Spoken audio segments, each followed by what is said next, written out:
Welcome back, gang. It's Deltia from DeltiasGaming.com, and you've been asking constantly for Magic Nightblade build updated information, and we got something for you. We got both PvE, PvP, and everything in between Magic Nightblade. So if you don't know, I was able to beat VMA with 0 CP. So we're going to start out these build videos with a 0 CP setup, high-end group PvE DPS, the optimal VMA play, and then some PvP builds, both tanky and Ultra DPS. So we got something for every Magic Nightblade out there lover there. I took my time on it because I wanted to get it right. 0 CP, VMA, I did it, you can do it, and here's how. Before we get started, the top end build would look something like this. Now you might swap in Moondancer instead of Infallible Aether, but the basic premise is 5 Scathing Mage, 5 Grothar, and then a 4-piece either Moondancer or Infallible Aether with the Maelstrom staff. I'm going to show you how you work up to that. So if you don't have this gear, I don't have a Moondancer staff, so I'm not in the optimal setup. I'm going to show you what you can do as a beginning player all the way to what you should aspire to get.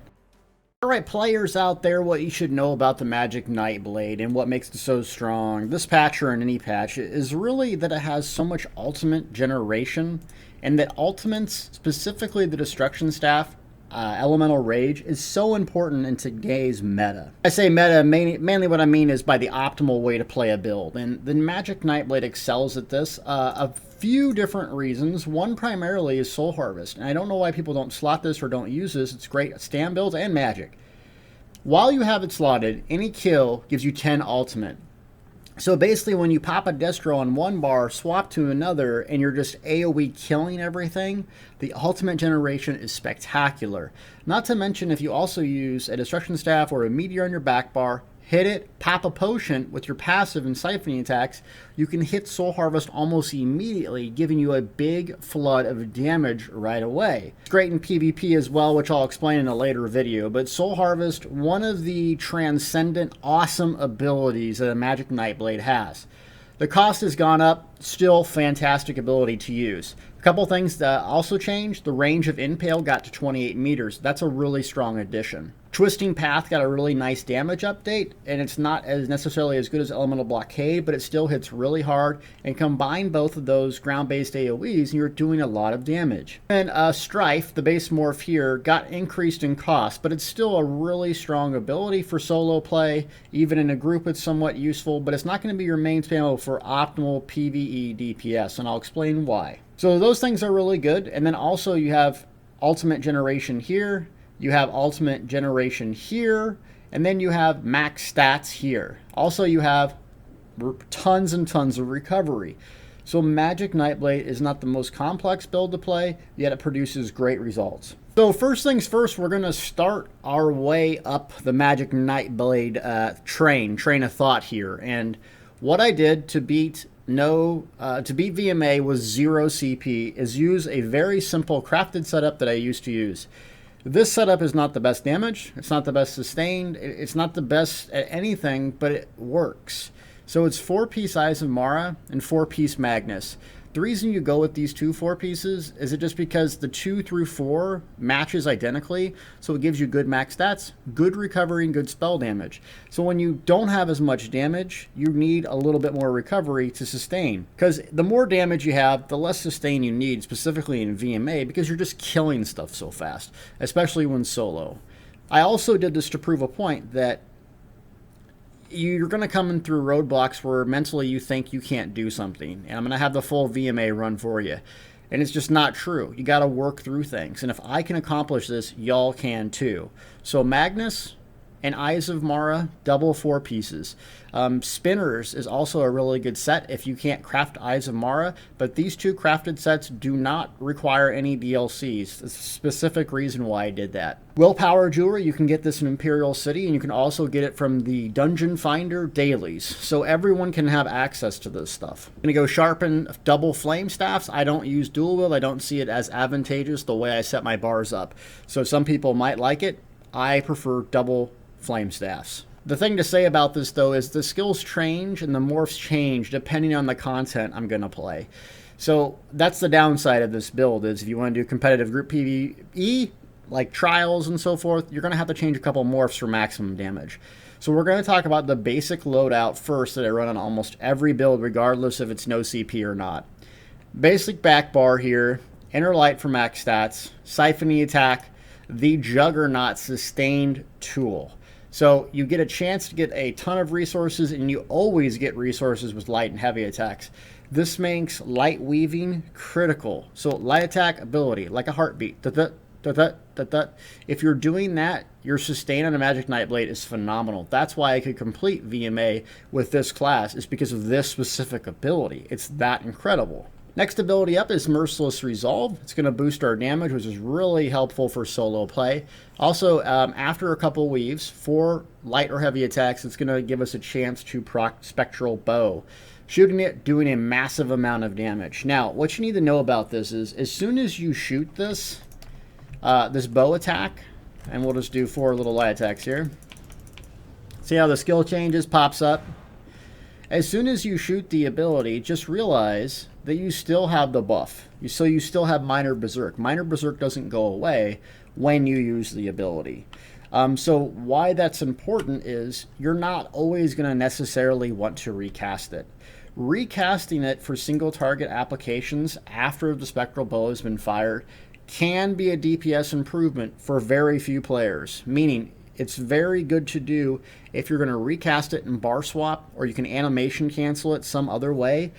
It's okay to do that. But for typical general players, including myself, that aren't that skilled at ridiculous animation canceling and that sort of thing, I would cast it once, wait for the duration of 20 seconds to elapse, and then recast it. But if you like that high-end gameplay and you really want to improve your single target ability, try working with it and recasting, then bar swapping maybe to another buff. But most players won't see an increase with that. Now we come to our first ability that changes depending on the content that we run. So Twisting Path. Now, Twisting Path, for those that don't know, proc the ultra-high Scathing Mage spell damage. So when you deal direct critical damage, you have a 20% chance to get a massive amount of spell damage, and basically you can keep it up 100% of the time, since its effect lasts 6 seconds, cooldown 6 seconds, you get it. So the thing about this is that Twisting Path is your priority. That and Elemental Blockade are like 1 and 2 for you to run. And it's great damage. The passives are good too, since it gives us the Shadow Ward. Now, for solo play, though, you're not going to be running Scathing Mage, and it's a nice damage boost, but Refreshing Path gives you tons and tons of healing. So depending on the content is going to depend on what you want to run. If you're an ultra-high DPS player, Twisting Path is the more for you. If you're just like, want to do solo here, questing, then maybe do a VMA, I'd stick with Refreshing Path. But that's the choice you have here. Other choice, Elemental Blockade or Unstable. Unstable, I think, is really nice for the explosion if you're casting it frequently. So in Veteran Maelstrom Arena, when I'm doing no CP, I'm not killing stuff that fast. So the extra 2-second duration, really nice. In Trials, you're going to be fighting these bosses for a lot of minutes, so the extra 2 seconds, really nice. I would generally pick this unless you're doing, something very specific where you're only going to maintain that dot for 6 seconds. Otherwise, Elemental Blockade is the good thing you want to maintain. So you look at the duration. Basically, what I like to do on my back bar is cast Twisting Path first, since it's 11 seconds, then Blockade of Fire. So not always do you want to cast these both simultaneously. And the reason why is you'll have 11.5 seconds and 8. So sometimes it won't line up perfectly, where you'll cast Refreshing Path or Twisting Path early. That will reward you, that will give you less DPS because you're casting it before the full duration ends. I'll show you this more in the rotation. Fiery Rage, this is the one you're going to want. It's a stationary DPS ultimate, Juggernaut. Absolutely incredible damage. And it costs a lot, but boy does it kill stuff. Now for no CP VMA, I also use Soul Shred here, morphed into Sword Tether, just for a lot of healing in the stun. So that can be useful for boss rounds, or you're really trying to burn something down. You're going to want to elemental Fiery Rage here. Sometimes completely single target, I would go with Shooting Star, but when in doubt, stick to the Fire Duster ult. It's really powerful. 2 buffs here. You want to cast them basically 20 seconds, then 15 seconds. then your 11-second twisting path, then your blockade. Your front bar, we got some flexibility here, and Inner Light, no brainer, Mage's Guild. You're doing that for the max stats, max damage. Two morph options here. Crippling Grasp is more damage, less sustained. So the other morph, Debilitate, is really nice because it removes the target cap. So when I say target cap, if I cast Crippling Path, Cripple right here, then I recast it, see how it goes off that target? Debilitate, the other morph, doesn't do that. So what happens in VMA or some other specific applications is you can treat it like a poison injection almost, where you go dupe, and you light up two targets like that. They're doing damage over time, and then you can kill them pretty much both simultaneously. So that's why Debilitate is useful for VMA. Not to mention it has better sustain. Trials, dungeons, where you have a support healer, Crippling Grasp is going to outperform it. Now I have my flex spot, Harness Magicka, light armor. This is for protection. So solo play, I like Harness on my front bar just because I can react quickly instead of bar swapping to cast it. It's just easier for me to use. And then if I have a dedicated healer, I'll swap in Sap Essence as my main AoE damage. Now some people's bars vary different than this, like specifically gills. This is just real easy because you have your single target and your AoE up front. So that's why I keep my bar set up like this. You have a couple options in your single target spammable ability. So the first option here is what I use for VMA, and that's basically Strife morphed into Swallow Soul. So the Minor Vitality is great for solo. If you do play in groups and you want a little more extra healing, Funnel Health is nice. And this still hits pretty hard. It still generates a lot of ultimate. But the thing that it doesn't do is proc our Scathing Mage as well. So if we go back to Scathing Mage, we look at this. When you deal direct damage, direct critical damage, you have a 20% chance to increase your spell damage. Okay, well that's good. So Funnel Health is essentially one attack, where you go to Destruction Staff, Force Pulse. That's basically 3 attacks in one. So it really increases the chance to proc Scathing Mage. That's another reason Twisting Path and Force Pulse together are a reason why Scathing Mage is so good on a Magic Nightblade. So for group play, Scathing Mage, Force Pulse. For solo play, Swallow Soul, and then, you know, a different setup like Julianos or something like that. Ever single target execute, Impale, that range is increased. You're going to want to start using this at 25% health. Okay, so to note about that, when you're doing trials or dungeons and so forth, if the boss is, you know, it takes 2 shots to kill him, continues to do Impale. If you're doing something like hard mode or COD and it, you know, the boss 25% lasts quite a while, continue to maintain Blockade, Twisting Path, Merciless, and then if you're running out of resources, obviously Siphoning Attack.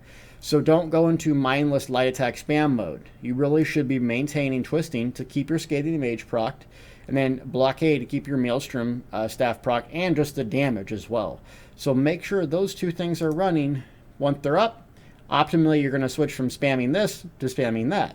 And that's basically the ability. Very rarely do I use Soul Harvest unless I do that trick where I cast a meteor or something and use my potion to get a flood of ultimate and then bang, hit it so I can burn down a boss really quick. But typically I'll see that in dungeons or something, not so much trials, but VMA, it can be useful as well. This is the basic skill loadout that I've used for no CP, high-end PvE, dungeons, VMA, DSA, whatever.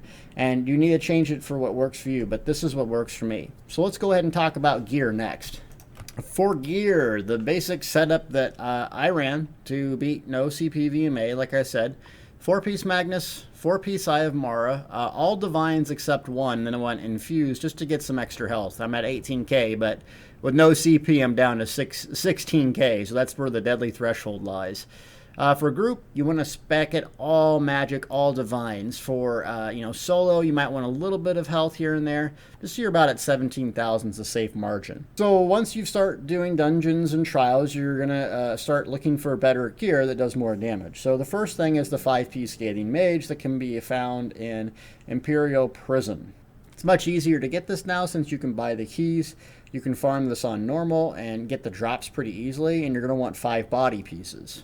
Next thing to get is Divine's Garathar and a 5-1-1 setup. So 5 light, 1 medium on the shoulder, and then 1 heavy on the helm all divines. That's going to be what's going to be considered best in slot on your body pieces. It can no longer crit, but it's still just absolutely fantastic DPS. Just keep in mind that it has an 8-meter range of its little fire circle. So if you're standing clear on the back casting stuff and you need to be close, 8 meters one that's procs to take advantage of the explosion. Then lastly, jewelry. So Moon Dancer is really nice since crit took a hit in terms of Warhorn, in terms of crit hit damage. So Trap Beast and that sort of thing also took a hit. So Moon Dancer max magic 2-piece bonus is probably better than Infallible Aether. Now the 4-piece of extra spell damage, you can get a Moon Dancer's Flame Staff. Hey, good for you. I don't have access to that, so I use double Maelstrom staffs here. And so I do Sharpened on both, one on the front, one on the back. And you're not going to get the benefit on the front, so you might as well use poisons if you're going to go to the VMA thing, since getting the Moon Dancer's specific weapon is probably very, very, very rare. So start our setup, then we go with the optimal, and it's going to look like this. Moon Dancer here, Scathing, Grothar, all divines. Some other things you're going to need to know: Thief Munda Stone for that extra crit. So that puts us at almost 70% critical. We have very low spell damage, but, well, it's going to shoot up when we get Scathing Major proc. And you can see tons and tons of max magic, and that's really due to our 8% passive having a siphoning ability on each bar. No brainer, all into magic. And that's kind of the basic gear setup. Now we're going to touch on champion points here. So Magician, 100 points. Arcanist, 100 points. Elemental Expert, 100 points. And you can see that we're not doing a whole lot into increased critical damage spell crits since that got nerfed. It's pretty important to do 18, 6. And then really what we want is that Thaumaturge at 75 because it procs Exploiter. So the Lightning Staff will proc that Concussed, and that's going to give you 10% more extra damage. So in coordinated groups, hitting that 75% Thaumaturge, or 75 points into Thaumaturge, taking advantage of the 10% extra damage is a big boon. And then you got 1 point into Staff Expert. So you just stack a lot in Elemental Defender and Hardy. That gives you a big advantage, and it's very, very noticeable in VMA when a basic little light attack almost one-shots you. 20 into Thick-Skinned, and 10 into Quick Recovery. Okay, so now let's talk about the rotation. I forgot to mention also, in pure single target applications, in a dedicated group, you can use Trap Beast here, Rearming Trap. So it does physical damage, but really you're using it for minor force, increasing critical damage. So that will outweigh the little bit of damage it does from physical. So you can put that here instead of Harness.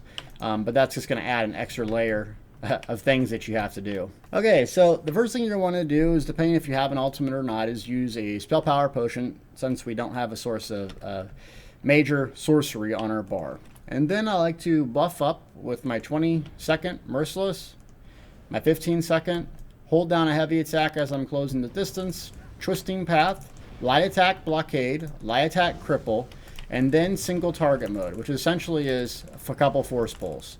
Now your blockade's going to be down. You're going to turn, and you should have an Assassin's Will to proc. You're going to fire it, and then not recast it typically. Then your blockade will be out. You're going to cast blockade. You're going to cast Twisting, and then typically I usually recast Merciless and bar swap. So you see that? Otherwise, the entire animation's like this. 1/1000. It's just a really, really long animation. So when you cast it, make sure it's kind of like the last thing on your back bar to cast before you swap. So you might need to cast Siphoning first, and then Merciless, then swap. It just saves a lot of time. Time is damage. So we'll just do this for a little bit, just kind of so you get the hang of it. So it's Twisting, bar swap, cripple, and then light attacks. Light attack, and then I'm looking on the right-hand side or at the ground to see when my blockade goes down. So it's down, bar swap, cast that. I'm going to cast Siphon, and then Merciless. Now, cripple's back down, so I'm just doing this, right? Blockade's up, going to cast it, Twisting again, Merciless, cripple, and that's it.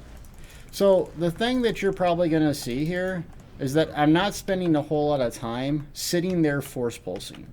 And you shouldn't either. Really, the only times I had maybe 3 force pulses in a row, or funnel house, or whatever you're using, is if basically I have all my buffs up at the beginning. Otherwise, you might want to do a max 2 to 3 force pulses, and you're going to have to reapply your dots. Reapplying your dots is where you get all the damage. So sustaining those dots, those buffs, and then going, okay, those things are sustained, so now I can do a couple force pulses. Your primary thing is look at the ground. Console players, you don't have add-ons. Is it glowing red? And is there a big, huge twisting red thing? It should look like that. Those two things are really, really important. And if you can't get really good at, separating the two buffs, just do blockade with twisting. It's better than not doing it. But if you got your work on your timing, you understand you have a few seconds to cast other buffs, it'd be really good. And that's the basic rotation. Once there's AoE involved, you're still going to want to maintain Merciless for that extra damage, siphoning attacks as well, twisting as you get in there, and then really you're just going to use Sap Essence instead of Harness Magic. So you Sap Essence, Sap Essence, Sap Essence. And then obviously Destruction Staff alt when you need it. Now sometimes you start out a fight with it, sometimes you don't. You want to save it for a specific mechanic. But when in doubt, use Destruction Staff alts. I see a lot of newer players, they just save their alt for a rainy day. Use ultimates. As you become more familiar with trials and dungeons in VMA, you're going to understand when you want to save and hold your alt for a boss, and then when you're just clearing trash and make it go faster, or when you can build up to an ultimate, so right before you get to a boss, you already have one. That just comes with experience. When in doubt, save it for a boss, or just use it. Don't have 1,000 ultimate, or I guess 500 now. Use the suckers. That's what it's there for. I wouldn't recommend Vampire on this in PvE. I think the extra little regen isn't worth it. PvP, I do like Vampire, just for a bunch of various reasons. And so, leveling as a Magic Nightblade, just like everything I always tell you guys, put one ability from each skill line on your bar, right? So you start a Magic Nightblade, you spend 3 points. Impale, Veiled Strike, and Strife here. Put it right on your bar. Pick up a Destruction Staff. Very first thing, put Force Pulse on it. Next thing you're going to want to do is pick up a Restoration Staff. Now, the reason you're going to want a Restoration Staff is sometimes in PvP it can be useful, and then sometimes leveling, having a little extra healing is really, really useful as well. So I pick up a Restoration Staff. I have one Resto Staff on my bar. I'm using a Destruction Staff, one Destruction Staff ability on my bar, then all 3 classes. The reason I'm doing that is even if I have a dead spot for my Resto Staff ability, it's still leveling. So when I get to Endgame, I have access to a whole new skill line. I don't have to grind out something. So that's very, very important. Now, once you get to about 12 in the skill line, you can pick an ultimate. I would go with Soul Harvest and then drop maybe one of the assassination abilities. And then sometimes I level Harness Magic or something like that, or a Vampire ability if I'm running the skill line or something like that. That way, when you get to endgame, all of your skill lines are leveled equally, and you don't have to sit around and do quest or grind to level those skill lines. You can start enjoying the game, doing the content that you enjoy. Okay, so this is the basic Magic Nightblade build. Now, I have a couple videos we're going to work on later, which is going to be no CP VMA. Now, I'm going to take it from the stream, edit it up a little bit, so you guys can see what the stream's about, and then also how I get through this. And just realize that I died for hours and hours and hours, but I'm too stupid to quit. And if you have that attitude, you will progress as a player. So I have a lot of room to grow. I am not 100% perfect at any one thing in this game, but that's what makes it fun, is continuing to learn and to continue to grow. That will be the next video. Then we got the group PvE DPS, do a narrated White Gold Tower veteran run, explaining what I'm doing, and then I'm going to get to work on Magic Nightblade. I got a tank already done, doing a Twitter vote onto what PvP build you want, so please check out that poll on Twitter. And if you want a stealthy range class, you want a bomber, whatever you want, I'll work on making that as best I can. So thanks so much for watching, and I do listen to your feedback. Believe me, I do. Magic, Templar, PvE Healer is next, since that's what the second most voted thing that you guys want. Other than that, we'll see you in stream tomorrow about 10 a.m. Central Standard Time. Going to be on consoles, answering questions, having fun. Thanks so much for watching.